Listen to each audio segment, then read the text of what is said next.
Thanks for staying with us.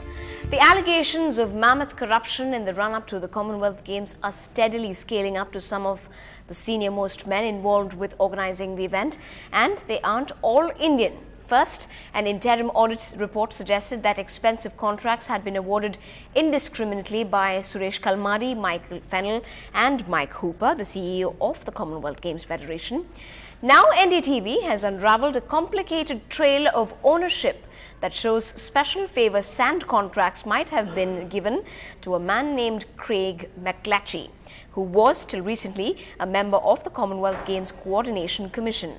NDTV has accessed documents that show McClatchy is also a stakeholder in sports marketing and management, which till recently had a contract worth 230 crores to find sponsors and international advertisers for the Games. The management was fired by Kalmadi earlier this month for non-performance. The Games have about 400 crores in sponsorship as against a target of more than 900 crore rupees.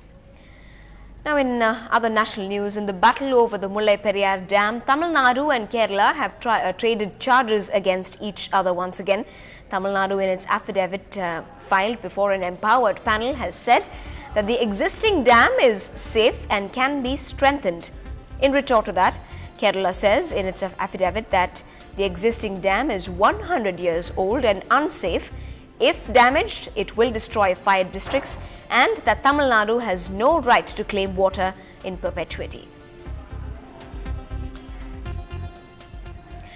Putting an end to high drama and an 8-day-long suspense in Kerala, the Karnataka police today arrested PDP leader Abdul Nasir Madani in connection with the 2008 Bangalore blasts case. The Deputy Commissioner of Police in Bengaluru executed the warrant against Madani with support from the Kerala police. This was shortly after the PDP leader said he would be surrendering at a local magistrate court. Madani has been charged in the past for inflammatory speeches and is also believed to have links with the Lashkar-e-Toiba.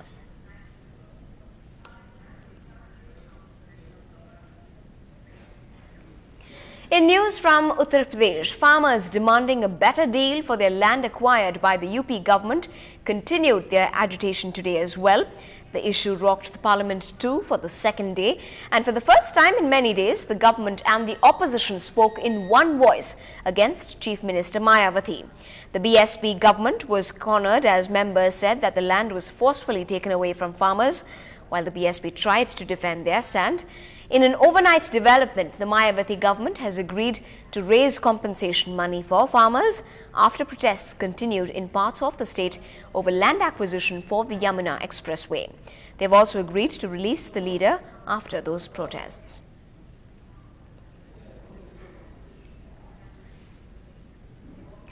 In a bid to create awareness about the Commonwealth Games 2010 among the people at large, the Department of Information Technology has taken a massive initiative by taking to the entire country a specially designed train called Commonwealth Express. The train is on a 101-day-long journey and will cross 21 states and 3 union territories. Today, it's on the 56th day of the journey, and the Commonwealth Express stopped at Chennai, its 27th stop today. It goes to Thiruvananthapuram from here on. Now, if there's a college in Chennai that sincerely encourages the spirit of sportsmanship, then it most certainly is the SSN College of Engineering. Surprised? Well, it isn't just the varied sports quota and scholarships granted to well-deserving students, but also the massive SSN trophy worth 2 lakh prize money. A sportsman today and a career change tomorrow. That's the sad story of many a sportsman over the years.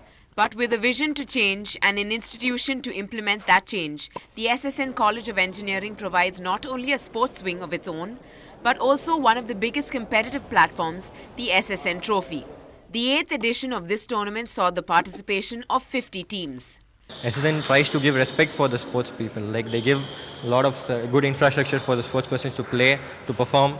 And also like they give free boarding and lodging for the outstation students, outstation players also. Like many people have come from all parts of the country as well. Among the 5 sports at hand, basketball wins the throne as a crowd puller, and the SSN squad believes it's the top dog, with competitors like JPR and Satyabama waiting to steal the prize fair and square, of course. But the question remains, can academics be the pick versus sports? சின்ன பிள்ளையிலேருந்து வளர்ந்ததுலேருந்தே sports அப்படின்னே வளர்ந்துட்டோம். பாஸ்கெட்பால்னால் இன்னும் எங்களுக்கு ரொம்ப எல்லா ஸ்போர்ட்ஸை விட எங்களுக்கு பாஸ்கெட்பால்னால் ரொம்ப important. Basketball ரொம்ப பிடிக்கும். அதுவும் இவங்க நடத்துகிற மேட்ச்லாம் எங்களை ரொம்ப மோட்டிவேட் பண்ணுற மாதிரி இருக்குது. Apart from the competitive spirit, it's the massive hand of support, both financial and academic, that helps the students in the long run. We are giving 25 sports quota every year, and those who represent national and international in 8 disciplines: badminton, chess, table tennis, cricket, athletics and squash. These are the games we are giving for sports quota and scholarship. Whether it's cricketer R. Ashwin or R.S. Raja, who's of course the table tennis star, and Nitin, who's a chess champion, many and more have been produced by SSN College itself because of its ability, determination and of course foresight to encourage the sportsmen in the country. And a big example of that is of course the SSN trophy right here in Chennai. In Chennai, Natasha for NDTV Hindu. On to some entertainment news now. Director Shankar has said his biggest movie would not have been possible without one man in the crew. No, he was not referring to Rajinikanth, but to Randy alias Ratanavel, the cinematographer of Endiran. Randy talks all about filming the superstar in his first television interview ever, and that too to NDTV Hindu.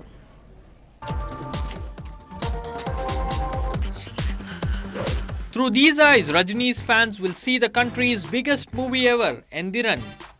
Ratanavel or Randy is unwilling to do a shift focus from Endiran, not because it is his biggest project, but because it was the most difficult one. Went to Peru for the song. Once I placed the camera, the park director was in charge, refused to give permission to put the lights. So imagine Rajini sir was on shot, and behind him we had nearly 100 white dancers. And with all, bright colors, very white color. And Aishwarya Rai was next to Rajini sir. Then after the shot got over, Rajini sir, really, you don't require light? Without light, can you shoot? He asked me. No sir, it's not a problem, I told. Then after seeing the double positive, he just called me and told, fabulous, without lights, you made a wonder. It's a great appreciation for Rajini sir. Randy is raving about the locations Endiran has been shot at. He says the 2.5 years of shooting has been quite a working holiday. My God, please don't ask me the story. Shankar sir will kill me. Okay, Rajini sir is a scientist who creates a robot just like them, a lookalike. When you use him in a good way, he delivers different result. When you use him in a bad way, he becomes a destructive element. So you'll have a different experience in this film. Randy has had let to go of 5 big budget films coming his way, including from Bollywood during Endiran's shooting. But that loss, he says, he would make up for when people watch the climax scene of Endiran, when 100 Rajinis would get down to fight. And you bet this cameraman's shot will be precise. In Chennai with Lalit Jude, Shabir Ahmed for NDTV Hindu. Well, we'll have to only wait for the release of that movie to catch some of those shots by Randy. Now, ahead of Madras Day celebrations, we treat you with a slice of our city every single day. And talking about a slice, the taste of Buhari biryani is a flavor that identifies with the city that was once Madras and continues to be a hit even today. Here's the inside details of one of Chennai's oldest and renowned hotels.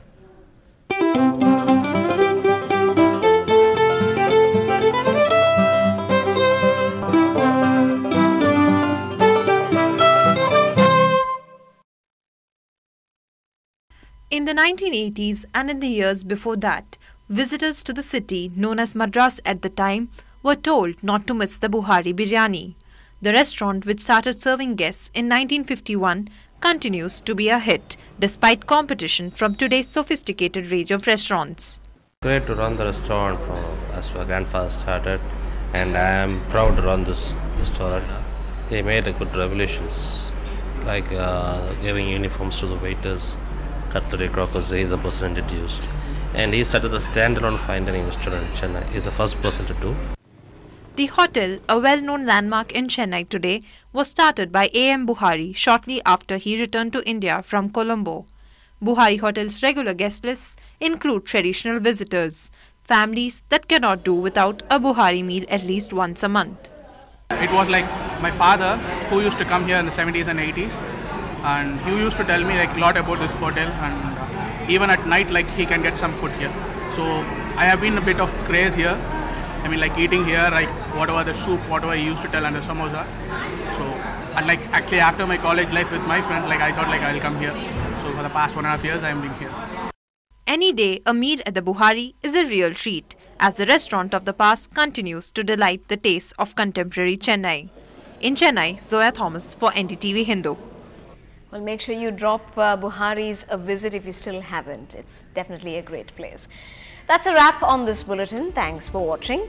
Up next is Off the Record, where our executive editor Sanjay Pinto speaks to none other than the Union Home Minister's son, Karthi P. Chidambaram. Do stay tuned.